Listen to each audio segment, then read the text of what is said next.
Bonsoir. Ce soir, nous allons parler de comptabilité prévisionnelle, de budget et d'analyse des écarts.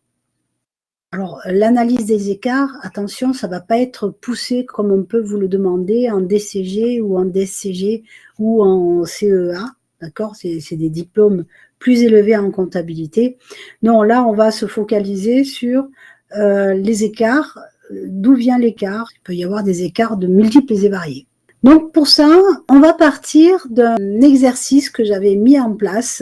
Ça s'appelle les merveilles de la mer. C'est l'histoire d'une entreprise qui organise des sorties de plongée. On a comme produit, on a la visite des soins sous-marins de Sanary-sur-Mer, des baptêmes et des stages à Sanary et à l'étranger. Donc on fait des voyages. Et on a aussi, il y avait l'île des Ambiers, mais là je ne l'ai pas mis sur la projection. Et si vous avez vu avec moi le budget de trésorerie, eh bien ça va s'apparenter au budget de trésorerie. Là en fait, ce qu'on va faire, c'est le travail qui est en amont du budget de trésorerie. Et on va estimer les ventes et estimer le prix de revient des ventes. On va actionner un déroulé pour voir quel est le résultat à la fin pour savoir, eh bien, est-ce que je dois changer quelque chose dans mon plan, quelque part, au début ou à la fin. On nous dit que l'entreprise organise chaque année 2 voyages autour du thème de la plongée. Là, on a un séjour en Martinique et un séjour en Crète. L'école n'ayant pas le statut d'agent de voyage, ces voyages sont réservés aux élèves plongeurs et à leurs familles. Bon. L'école organise des stages de plongée à de tout niveau dans les environs. Ces stages sont accessibles à tous. La baie de Sanary, pour 25 € par personne. Les Ambiers, journée complète, 90 € par personne. D'autres sorties peuvent être organisées à la demande pour un minimum de 10 plongeurs sur la même base tarifaire selon qu'il s'agit de sorties en journée ou en demi-journée. On a la journée 25 €, la demi-journée 25 € et la journée avec le repas fourni 90 €. Ça s'explique repas fourni et ça s'explique aussi, bien, c'est plus loin, donc on va plus loin avec les bateaux, donc on consomme plus de carburant. Donc en prévisionnel, on envisage de changer le minibus. Donc en devis, on va devoir, sur notre budget d'achat, au niveau des charges fixes, on sait que, par exemple, il va y avoir à générer 56 000 € de sortie de trésorerie, d'accord? Et que, en même temps, au niveau des amortissements, il va falloir faire les amortissements. C'est un véhicule, amortissement sur 5 ans. Donc, c'est un véhicule pour transporter des passagers. Donc, la TVA n'est pas déductible. Hein, alors, il va falloir bien 56 000 divisé par 5. Bon, on enlève à peu près 1 000 € de TVA, de carte grise. Donc, on va dire 55 000 divisé par 5, ça fait 11 000 par an. Allez, grosso modo, 55 500, allez, 11 100 € par an. Donc, on sait que dans nos achats, on a 11 100 € pour ce véhicule. Mais à contrepartie, si on revient sur la deuxième diapositive, on voit au niveau des immobilisations, hop, on avait le Peugeot Traveller. Voilà, on avait ce Peugeot là, 9 places. Eh bien, on n'aura pas à l'immobiliser celui-là. Hein. C'était sur durée estimée de la vie, mais durée d'amortissement 4 ans. On n'a pas fini de l'amortir. Ça ne joue pas trop parce qu'il ne restait qu'un seul amortissement. Donc, par rapport à nos dotations aux amortissements, vous voyez, il ne faudra pas tenir compte du Peugeot Traveller, en fait. On prendra les amortissements de tout ce qui est en amont, mais pas du Peugeot Traveller. Là, on a un devis pour le renouvellement des combinaisons. On a 21 780. On nous donne les prévisions 2019 en termes d'achat. On a le prix de revient de nos voyages. On a les taux de remplissage prévus sur nos excursions en demi-journée et en journée complète. Donc, on va pouvoir établir semaine par semaine, mois par mois, le chiffre d'affaires. Le montant des factures d'achat, sachant que sur les journées, les excursions de la journée, eh bien, on va au restaurant. Donc, la trésorerie, vous la faites partir du montant qu'il y a sur le relevé bancaire alors elle ne sera pas forcément juste, parce qu'on sait très bien qu'il va manquer des charges qui sont récurrentes, hein, mais voilà, vous faites un petit schéma de trésorerie, c'est pas ça qui m'intéresse le plus. Hein. C'est est-ce qu'on va pouvoir financer le renouvellement du fourgon et est-ce qu'on est bénéficiaire ou déficitaire par rapport déjà à ces charges fixes que nous avons. Hein. Vous pouvez aller regarder par exemple les charges récurrentes qu'on peut avoir, comme l'anneau au port. Hein. Vous avez les montants puisqu'on a la balance. On a la balance qui va jusqu'à novembre, donc plus les charges de décembre. Vous avez les informations dans le cours, hein. Je ne me suis pas appesantie sur le sujet. On va repartir du début. Le prix de revient des salariés. Ici, on a les dotations aux amortissements. Donc ça, c'est les charges fixes. Vous voyez ici, mairie de Sanary, 3001. Loyer trimestriel. Donc là, ça vous donne un ordre d'idée sur des charges. Ensuite, ça, c'est la réparation du Zodiac. Bon. AXA, allez, on a la responsabilité civile professionnelle pour l'année, là. Donc ici, on a une charge fixe. Essence, c'est l'essence pour un mois. C'est la consommation d'essence sur un mois. Si on multiplie par 12, ça nous donne la consommation d'essence sur les 12 mois. On a peut-être aussi l'antériorité sur la balance. On peut voir. Pareil pour le gasoil. La différence entre l'essence et le gasoil, vous la connaissez. Le gasoil, c'est pour le véhicule routier. Et l'essence, c'est pour les bateaux. Ici, on a les téléphones portables. Ça aussi, c'est des charges fixes. Hein, c'est des forfaits. Ici, on a l'expert comptable, mais c'est la compta du mois de décembre. Donc, à partir du moment, si on multiplie par 12, ça nous fait les charges fixes annuelles. Et là, hop, on a nos charges fixes. Emplacement au port, c'est l'anneau. L'anneau au port, c'est 1500 par an. La question qui est posée, c'est est-ce qu'il serait judicieux d'embaucher un comptable pour payer moins de frais d'expert comptable? Combien il coûte l'expert comptable? Et combien coûte le salaire d'un comptable? En salaire chargé, bien évidemment. Hein. À voir. Quitte à proposer un contrat de professionnalisation, ou voilà. Donc ici, renouveler le minibus et le vieux Zodiac. On n'a pas vu passer j'ai pas vu passer de devis pour le Zodiac. Augmenter l'équipement afin d'augmenter la capacité du groupe, c'est peut-être sur le devis, hein, à voir. Mais attention, qui dit augmenter la capacité des groupes, est-ce que ça va tenir sur le bateau? Les négociations avec AXA, la prime globale ne sera plus qu'on baisse la prime. Donc vous voyez que la prime d'assurance va baisser. À prendre en compte du coup dans l'étude. Ici, donc, on a nos prévisionnels. On sait très bien, on nous dit qu'il y aura, on prévoit 20 personnes en Grèce, 40 personnes en Martinique. Là, c'est pareil, on va comparer le prix de revient et le prix de vente. On va sortir la marge de ces opérations-là. Et donc, comme vous allez avoir le chiffre d'affaires correspondant sur les sorties et sur les voyages, vous aurez un chiffre d'affaires global. En face, vous allez pouvoir mettre vos charges fixes et les prix de revient des voyages et voir si l'opération est viable. Voyez, donc nous hésitons à vendre les voyages avec une marge de 30%. La marge de 30%, elle est se calculer à partir du prix de revient. C'est le prix de revient avec un coefficient multiplicateur à 1,3. À voir. Hein. Moi, ça me paraît pas beaucoup, mais après, vous pouvez dire, ben oui, c'est rentable avec un coefficient multiplicateur. Attends, si on préconise l'emprunt pour financer, on a un taux d'intérêt à 2,5, ce qui veut dire qu'il va falloir calculer les intérêts année après année. Alors, je ne vais pas vous faire le tableau d'amortissement d'un prêt, ce n'est pas l'objet. Hein.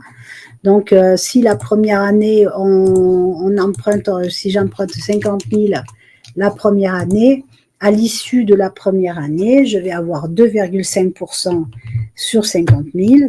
Ça me fait 1 250 d'intérêt. Après, tout dépend. Le prêt, il est sur 5 ans. Alors, je vais payer 10 000 € par an. Donc là, il n'y aura plus que 40 000. Là, il n'y aura plus que 1 000. Après, on aura payé 10 000. Donc, il n'y aura plus que 30 000. Ça fait 750, vous voyez. Et donc, année après année, vous avez le montant de vos intérêts. Hein. On y va à la louche, hein, on n'y va pas au détail. Hein. Les journaux des écritures, ça ne nous concerne pas, parce que c'était un sujet pour des comptables au départ. Voilà, donc moi je vous propose de réaliser cette petite étude, de me l'envoyer. C'était la petite surprise du chef. Voilà. N'hésitez pas à faire des commentaires. Est-ce que le sujet vous a plu? Moi, honnêtement, hein, je me suis éclatée à le faire. J'ai mis le nez dans le milieu de la plongée et je me suis éclatée à faire ça. Et j'espère que vous allez vous éclater à faire pas dans le sens du terme, mais à faire le petit devoir qui, je pense, est intéressant. Mais surtout, prenez du recul par rapport aux chiffres. Ce que je vous demande, c'est non pas seulement de les aligner, mais de dire, c'est quoi mais ça va pas, il faudrait pas faire comme ça. Allons-y, vous proposez, mais c'est comme si vous aviez en face le chef d'entreprise et qui vous demande votre avis. On vous demande votre avis, vous le donnez. D'accord? Là, il n'y a pas de risque, il n'y a pas de lien de subordination. Vous ne risquez pas de perdre votre patron en disant votre avis. Hein, moi, je l'ai perdu souvent en donnant mon avis, le patron. Ça m'appartient. Voilà. Mais après, là, c'est l'heure de mettre en pratique tout ce que vous avez appris depuis le début du cursus et de prendre du recul de tout ça. Vraiment. Et c'est ça qui va vous aider à l'examen. C'est quel que soit le sujet qu'on va vous proposer, c'est de prendre du recul et avoir toujours la même trame. De quelles informations je dispose? Je prends d'abord mes ventes. Après, je réunis mes achats. Tac, tac, ça fait ma marge. Donc, les conditions de paiement. Tac, tac, tac, j'ai ma trésorerie. On pense aux impôts. Vous avez un IS à 25% là-dessus. Non, à 15%, parce qu'il y a la partie à 15%. Ce sont tous des personnalités physiques. Ils ont libéré l'intégralité du capital. Donc, IS à 15%, puis à 25%. Après, si le bénéfice est un déficit, on va pas, ça peut sentir et calculer l'économie d'IS réalisée sur les années suivantes. C'est pas le propos. Hein. Voilà. Le propos, c'est de savoir, est-ce qu'on peut financer le renouvellement, l'augmentation du matériel, de la quantité de matériel plongé, et là aussi, pour l'augmentation du matériel de plongée, ok, on fait l'étude avec nos 10 personnes par bateau. Qu'est-ce qui se passe si on met 15 personnes par bateau? On compare. La différence entre les deux, est-ce que ça va justifier la différence sur l'achat du matériel de plongée, vous voyez? Ça, c'est alors vous avez vraiment de quoi travailler là. Hein? Voilà. Alors, inutile de me le rendre vite. Déjà, d'une part, moi, j'ai plein de devoirs à corriger là. Donc, voilà, prenez votre temps, savourez ce bonheur, savourez le petit cadeau. Le plaisir de faire une réelle étude de marché. Si vous manque une information, inventez-la. Mais vous me le marquez, hein, que je sache ce que vous avez inventé. Marquez-moi, il me manquait cette information, alors j'ai supposé qu'il y avait ça. Voilà. Pour le carburant des bateaux, il y a 2 zodiaques. Il y en a un qui est vieux. C'est celui qui est vieux qui tombe toujours en panne. On peut dire, donc du coup, la consommation d'essence doit être la même selon les zodiaques. Par contre, ce qu'on a, c'est le nombre de sorties. Si pour une sortie à Sanary, le bateau, il tourne 1 heure. Et pour une sortie aux Ambiers, le bateau, il tourne 4 heures. On considère que quand il est au-dessus des plongeurs qui sont en train de plonger, ils ont jeté l'ancre et le moteur, il tourne pas. Hein, voilà. Pendant qu'ils sont en train de manger, le moteur, il tourne pas. Donc, il y a 1 heure, les Ambiers, c'est à peu près 1 heure à partir de Sanary en bateau. Mais peut-être même moins avec un Zodiac. Donc, voilà. Donc, on peut partir sur 4 heures de bateau. Donc, comment vous allez faire? Le nombre de sorties, c'est une sortie Sanary, c'est 1 heure, une sortie les Ambiers, c'est 4 heures. Donc le nombre de sorties, vous le multipliez par le nombre d'heures, vous allez avoir un nombre total d'heures bateau. Ce nombre total d'heures bateau, vous allez pouvoir diviser avec donc l'amortissement du bateau, vous allez pouvoir diviser la facture d'essence et éventuellement les frais de si vous voulez prendre en compte les frais de réparation du vieux Zodiac qui doivent être sûrement assez chroniques dans l'histoire. Donc si vous pouvez les prendre en compte aussi, si vous voulez les frais de réparation, ça vous appartient. Hein, et donc vous allez avoir un coût horaire du bateau. Voilà, vous pouvez raisonner par sortie. Le bateau, il coûte tant pour une sortie Sanary et il coûte tant pour une sortie Ambiers. Et puis comme ça, vous multipliez, vous calculez votre prix de revient de chaque type de sortie par bateau. En vous appuyant sur les bateaux. Et vous allez avoir le prix de revient d'une sortie. Pareil, vous pouvez ramener le prix de revient d'une sortie, ramener le coût des plongeurs, des salariés, à leur bateau. Leur bateau peut vous servir de clé de répartition de certaines charges. Mais vous pouvez choisir complètement autre chose. Vous pouvez choisir de tout ramener à l'heure du salarié. Sachant que le salarié plongeur, il bulle pas pendant que le bateau tourne pas. Pour lui, c'est une journée de travail. Donc ça va augmenter le coût de leur bateau sur les Ambiers.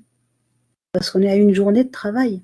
Vous divisez parce qu'il y a moins d'heures bateau. Enfin bon, voyez, vous calculez le prix de revient d'une sortie aux Ambiers et le prix de revient d'une sortie à Sanary. Et après, vous pouvez multiplier par le nombre de sorties et vous pourrez faire votre marge à partir de la quantité. Mais je vais arrêter parce que je vous ai en train de vous donner toutes les réponses là. Hein. Donc vraiment, ne soyez pas perdus devant ce sujet. Il y a tout plein de choses à faire, parce qu'il correspond à la réalité. J'ai essayé d'être le plus réaliste possible quand j'ai créé ce sujet. Alors c'est vrai qu'il est difficile, hein, mais c'est la vie qui est difficile. Si vous arrivez à vous dépatouiller, à le regarder sereinement, moi mon objectif c'est que vous regardiez votre sujet sereinement. Vous arrivez à un truc, vous bloquez, vous ne savez pas, allez, vous empilez vos feuilles, on verra ça à un autre moment, c'est que ce n'est pas le moment. N'hésitez pas à m'appeler, hein, si vous avez une question, si vous avez un doute, je vous réponds au téléphone parce que je sais que le sujet est difficile. Il n'y a vraiment pas du tout d'enjeu. Allez, je vous laisse, je sais que vous avez hâte de vous y mettre. Je vous souhaite une excellente fin de soirée et je vous dis à très bientôt, au revoir.